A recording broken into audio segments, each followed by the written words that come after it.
Today we are having an awesome conversation with Dr. Amy Shaw, who is a double board certified MD and nutritionist. And if you haven't checked her content out, go and check out her page. She is incredible. She's going to be on here herself to explain some of the most actionable things that you can do for your gut health, your brain health, your hormone health. So let me get her on. You guys to hear it from the woman herself. So let's see, we just added her. Perfect. Hello. Hello, Just how are setting you? this up. Hold on, let me just make sure I can take this off. Hold on. How are you? So nice Good. to see you. It's so good to see you. Thank you so much for coming on and doing this. Thank you for having me. I know I'm excited. I've been following you for quite a while, and I cannot tell you how fascinated I am by your content and the way that you are able to just put things into such digestible, actionable items to optimize your life, right? So let me just get into some of these questions. So, Awesome. and where are you joining us today? I'm Are in you? Scottsdale, Arizona. How about you? Oh, I love it. Where are you? I'm in Denver now. Oh, okay, awesome. I am I, in and Denver. so, I sent a message to you before, but I'm excited to answer the questions. I have about 30 Okay. to 40 minutes. Is that Okay. Perfect. Amazing. Okay, so we got some good ones from people as well, but we will keep this. It was really more about just, I can explain all day long until I'm blue in the face to my clients and to my followers all the ways that they can try to optimize their brain health, their gut health, their hormone health. It's really one of the biggest things I'm the most passionate about, in addition to just fitness and diet in general. However, I'm not a doctor. I can't break it down the way that a doctor does. And I just love the way that you can put this into just actionable things. So, okay, first of all, how are the brain and the gut connected? I know that there's 4 different ways, hormone, vagus nerve. Can you kind of explain why they're so connected and how they're so interrelated?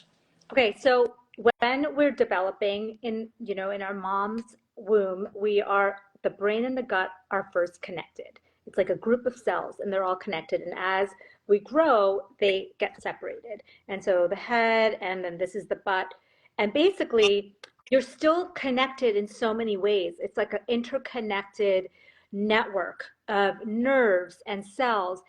And when we are born, our gut and our brain are in constant communication. And so that's how we learn everything. So that's how we learn which foods are good, which foods are bad, how to feel, like what's going on in the outside world is from the gut to the brain. So the brain and the gut, most people don't realize that if you're feeling tired or if you're feeling motivated or if you're feeling anxious, um, all of these things may be related to what you're eating, Totally. because input is what you output. And I think we know, right? Like, if you have a bad week of eating, you notice that all of a sudden your mood is Brain down. You feel fog, brain fog. depressed. Yeah, Yes. it's so crazy that the science is just catching up to what we intuitively knew. And we know that nervous system feeling, right? Like when something happens and our gut just tells us that this is scary or bad or stay away, that's that gut brain connection. It's a very instant connection, but there's also slower, like hormones communicate through there. The gut bacteria actually make dopamine and serotonin that goes to the brain. And so there's more ways than we even know right now Yeah. that the brain are connected. I love that. Well, and it was really interesting in listening to your podcast, because you have a podcast called, is it Save Yourself? Yeah, save Save yourself. Yourself. So I was eating that up because, again, it just puts things so concisely. But there was a really interesting study about how your gut bacteria can change your entire mental state. And there was an experiment with mice that had gut transfer or fecal transfer from people that had schizophrenia. Yeah. They could actually see the behavior changes just from that transfer, right? So Yeah, and they transferred nothing in the brain. And they were like, how did just transferring the gut bacteria change the entire brain state? It was so fascinating to them that when they actually looked at the brain of those mice, there was actual changes that are consistent with schizophrenia. So something communicated between the gut to the brain to tell the brain to completely change its Wow. biochemistry. And so we know that with depression, we know that depressed people have a different gut microbiome than those who are not Right. depressed. And we know that anxious people, ADHD, I mean, now we're realizing, oh my God, this gut microbiome could be kind of the new foray for mental For health. mental health. The, Totally. we don't know how to replace the gut bacteria in one person to the other without doing a gut transplant, which is basically a fecal transplant from one person to the other.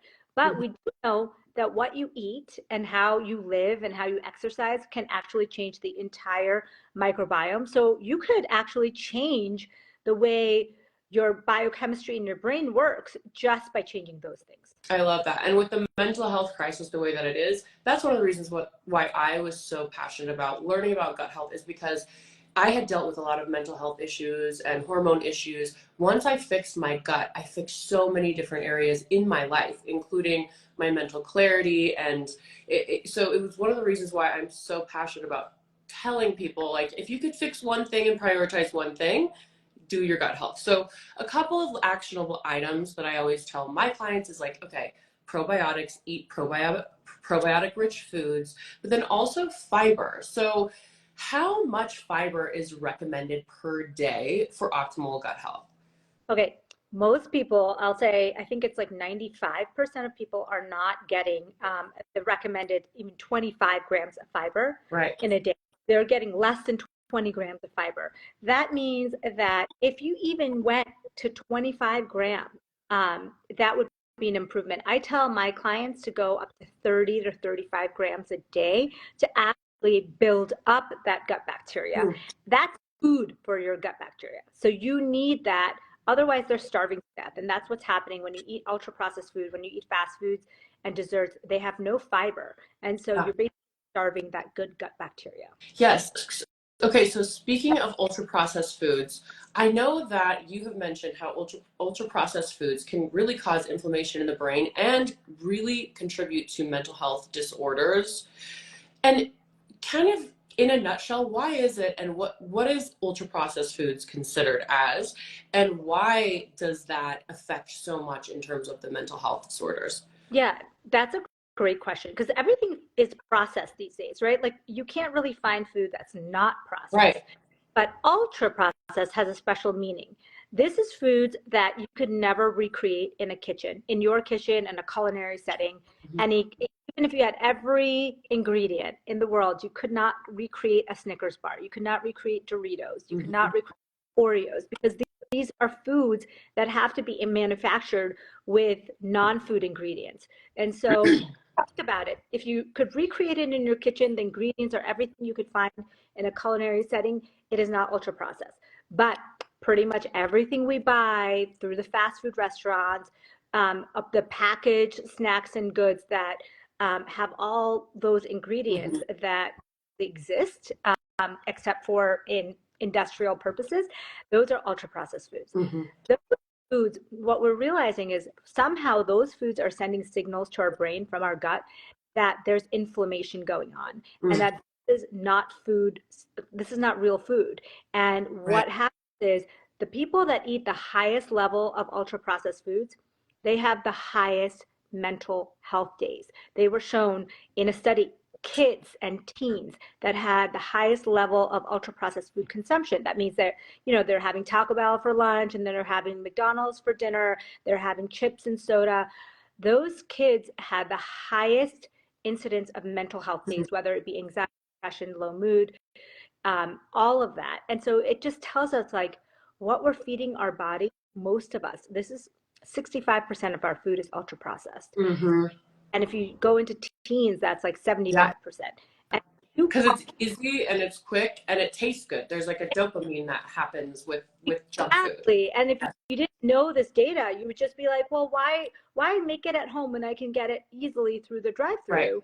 But if you realize what's happening to our gut, this gut is sending information to our brain that there's inflammation going on. This food is not really food. It doesn't have fiber. It doesn't have the adequate amounts of probiotic foods. It doesn't have micronutrients. It's creating inflammation in our gut. And then you wonder why you feel so sluggish, why you feel so bad the next day. Sometimes people don't even know how bad they feel until they stop eating Totally. those foods.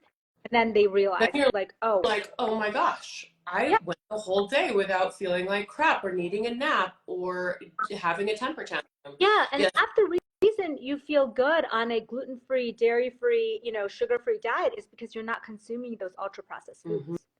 foods. Yes, and the inflammation piece is so huge. So speaking of inflammation and how to kind of combat that, I was really fascinated to start finding out more and more about short chain fatty acids in your content, your podcast, your broadcast channel. So you really talk about short chain fatty acids and how they can really combat your inflammation levels specifically. Yeah. Okay. Now, can you explain kind of how that works, but also the best ways to release short chain fatty acids naturally in our body? Okay. So short chain fatty acids are these beautiful anti-inflammatory compounds that our gut bacteria make, that go all over your body, your brain, your liver, your gut. They're sending these anti-inflammatory signals or calming the inflammation everywhere. If you could bottle up short chain fatty acids in the way that they're made by the gut, Yes. it could solve so many of our health problems. So if you're looking for better skin, better brain health, better muscle strength, this is short chain fatty acids. It's the calming anti-inflammatory for our. So we produce those short chain fatty acids by feeding our gut bacteria. We also produce them by exercising. We also produce them by seeing sunlight. Like there are so many ways that Just lifestyle what yeah, modifications. It's not expensive. It's not going to cost you anything. It's just your habits. that's why short chain fatty acids, it's like your internal. I always talk about, saving ourselves. And what I'm saying is that we have the power inside of us to actually save ourselves. Like the anti-inflammatory compounds that we are looking for out there, the pills, injections, that like shortcuts, they're actually inside of us. And so if you actually exercise more, you eat better foods, you have more fiber, you can create those magical compounds inside of us. Short chain fatty acids are amazing. And that's one reason I feel like gut bacteria, when you improve your gut bacteria, everything gets better. Your hair gets better, your skin gets better, all, your inflammation, you're healing better from injury. It's all happening. Yeah, I always tell people if you don't do it for health's sake, those of us who are vain and just want to do it for beauty's sake, Yeah. just do it for beauty's sake. Like It, the yeah, benefits carry over. exactly. I mean, just like the easiest way to think about inflammation is like in the skin. It's like thinking about someone who has smoked for many, many years. You can often see that inflammation on their skin. They often have more wrinkles, they're drier, they just age, their skin ages faster because they're constantly being bombarded with inflammatory chemicals, Mhm. and then they, get rid of it or detox it themselves. And that's really what's happening to all of us at a slower pace. But when you eat things that make more anti-inflammatory compounds, or you're sleeping better or exercising more, you have more anti-inflammatory compounds from that gut bacteria, these Mhm. short acids. And so you don't age as fast as those people. You don't look as old as the people who aren't doing those things. And it basically not only makes you feel better, it makes you look better. Right. I love that. Okay, so another little topic that I wanted to touch on that still has something to do with gut.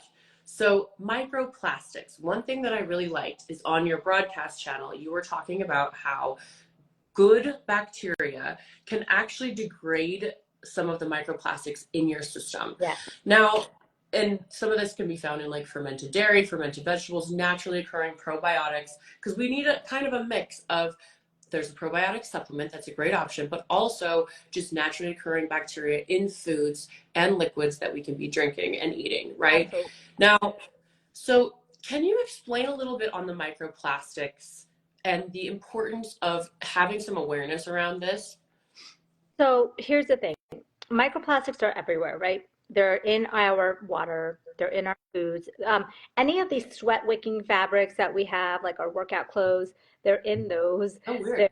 They're, your cups that are lined, like our coffee cups that are lined with plastic inside. Anything that's like grease resistant has plastic. So it's clearly everywhere. In fact, one of the scariest things is that a lot of farmland is for like given reclaimed water. So it's basically water that is clean sewage water. So reclaimed water is basically a fancy word to say water that was already used and cleaned and put back out there. That reclaimed water has large number of microplastics because they can't filter those out. And Hmm. so basically growing food in soil that's fed with microplastic filled water. And Yeah. so now it's in your fruit, it's in your vegetables. So Wow. if you're not using a ton of plastic, you're still getting it. So it's not about not having microplastics at this point. You know, we live in a world where it's affecting likely our fertility. It's likely affecting, like people are noticing worsened menopause and perimenopausal symptoms. People are obviously fertility issues, early puberty, all that stuff. So there's a lot to be said about microplastics. But the scariest thing that just came out is that they looked at people who had carotid endarterectomy, so like a procedure to take the clots out of your veins, arteries in your neck. And they found that those that had highest levels of microplastics had the worst outcomes, Hmm. like cardiovascular outcomes. And it's hard to know, like, is it that they were doing something that made them have more plastic in their lives that was also unhealthy, or whether it was the plastic itself that gave them a higher risk of cardiovascular disease. But it's now like, it used to be like this woo woo science, like, yeah, we know it's bad, but what does it really Right. do? But now we know with this new study that it actually does affect outcomes in some way. We just don't know exactly what the mechanism is. You Hmm. can like, okay, it's creating inflammation. It's maybe it's seeping into our bloodstream and then creating these plaques. So there's lots of thought Interesting. there. But it's kind of like, you know, I think of it myself like take out the big sources, improve Yeah. your gut health so Yeah. you can have gut bacteria that can help you detox it. Do a lot of exercise, sweating, sauna, all of that stuff. There's some mixed data about how effective these things are at getting rid of microplastics, but it can't hurt. We know that. Hmm. But gut bacteria are very exciting because imagine if we could eat foods that could actually help us get rid of these Just things that are. get rid them from our system. I love that. That's just another reason why it's so important. Okay, so I want to talk about a very important supplement that is amazing for all of the things that we are talking about today: hormone health, brain health optimization, and gut health. So magnesium is it's kind of like it's really having a big like glow up right now, this magnesium, because everyone's talking about it and realizing how important it is for so many different functions in the body. I think it's regulates like over 250 different functions in the body or something like that, right? And so can you just break down, because I get this question a lot, what are the best types of magnesium and for what different benefits Okay, each? so there's a lot, but let's start with magnesium citrate. Magnesium citrate is a great one if you're constipated. It's the one that a lot of times when you're doing colonoscopy, you might use the citrate to help you clean out your system. It's very good for constipation. Then there's magnesium threonate, which is really great for brain health and cognition. Then there's magnesium glycinate. This is the one I use a lot because you can use it at night before bed, and really great in perimenopause and I maybe. love glycinate. I use it daily. That is my staple. Yeah. Yes. And I honestly think that women in their 30s, 40s, 50s, like the perimenopausal time, this can be a game changer because it actually helps you relax. It lowers your cortisol levels. So this is great in the evening when you're trying to sleep. It also helps you with PMS. So if you're someone who has very bad periods, very bad PMS, yes, me too. Use your symptoms. And you'll notice your PMS gets better as you improve your diet and exercise, eat more gut healthy foods. But magnesium glycinate is something that you can really, really add to your diet, especially if you are someone with hormonal perimenopause. You need something to help you sleep. So that's glycinate. Uh, Yes. then there's magnesium oxide, which is not recommended. It's not very well absorbed. And so want to really take the oxide form.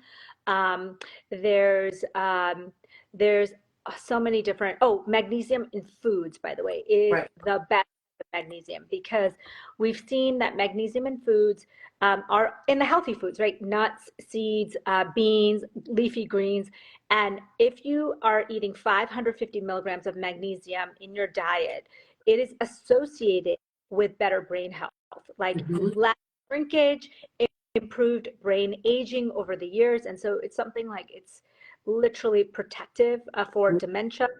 So if you're not taking it for sleep, if you're not taking it for Good hormones, for if you're not taking it your brain. for cortisol issues, if you're not taking it for your brain, if you're not for constipation, then at least take it to protect yourself in the future through your food so that you can protect your brain.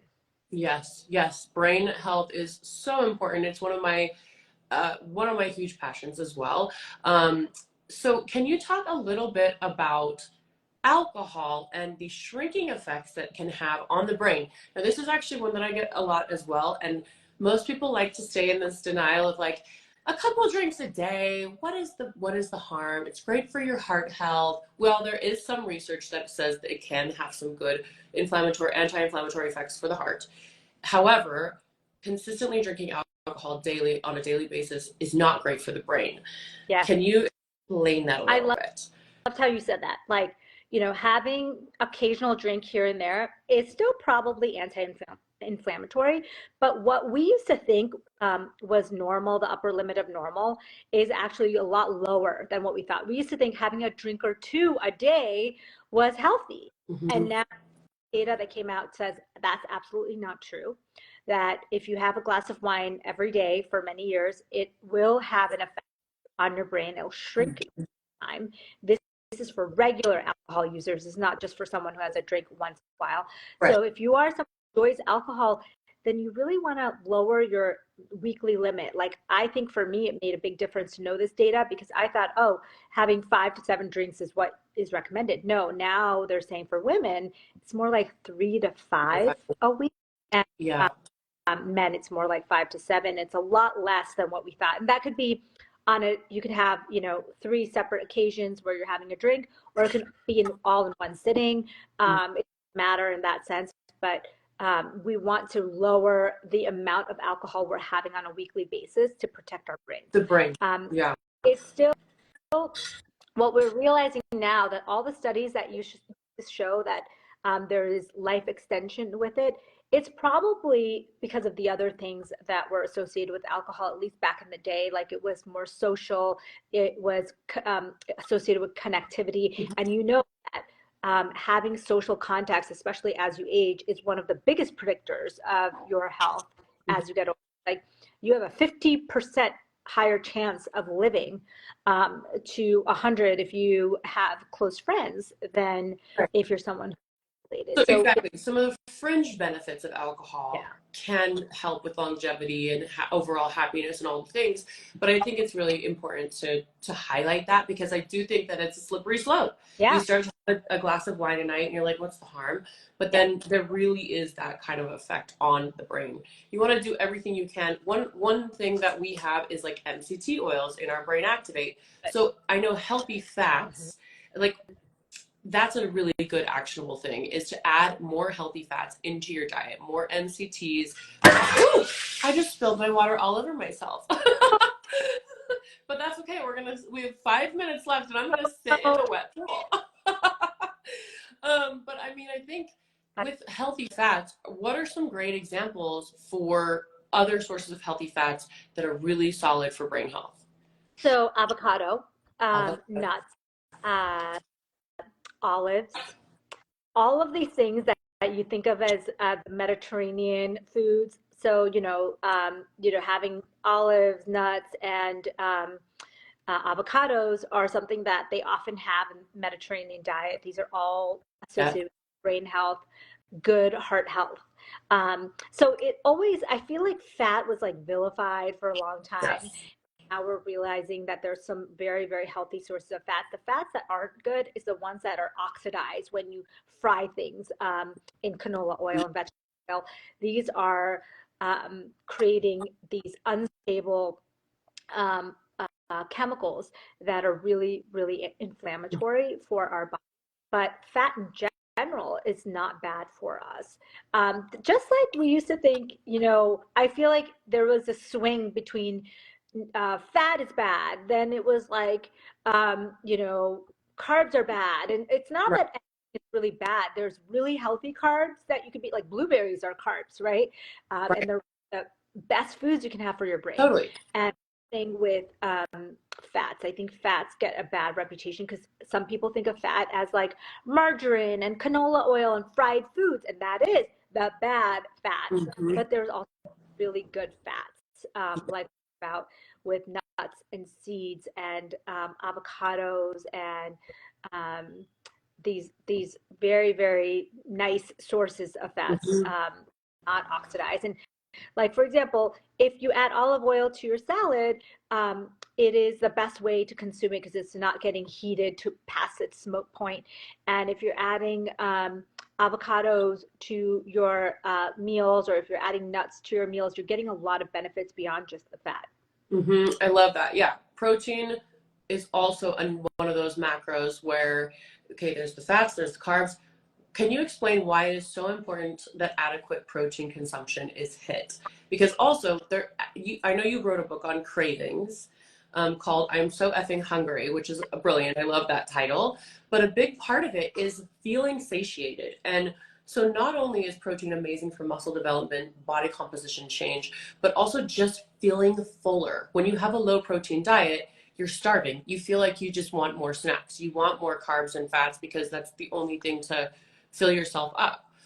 I don't know about you, but I completely feel this way. So, women in general, I'm not saying every woman, but women in general tend to undereat protein because for a long time we were taught that you should eat less calories, you should do a lot of cardio, you should, eat as little as possible. And I would looked at my diet and I was eating salads and I was eating, healthy, Yes. but very low in protein. I was always hungry and I was always tired. And I wondered what I was doing wrong. And I realized that your gut bacteria, just like it loves fiber, it loves probiotic food, it also loves protein. Protein in its whole sources. Like I'm Mhm. talking about like eggs and beans and meat. These are like whole healthy sources of protein.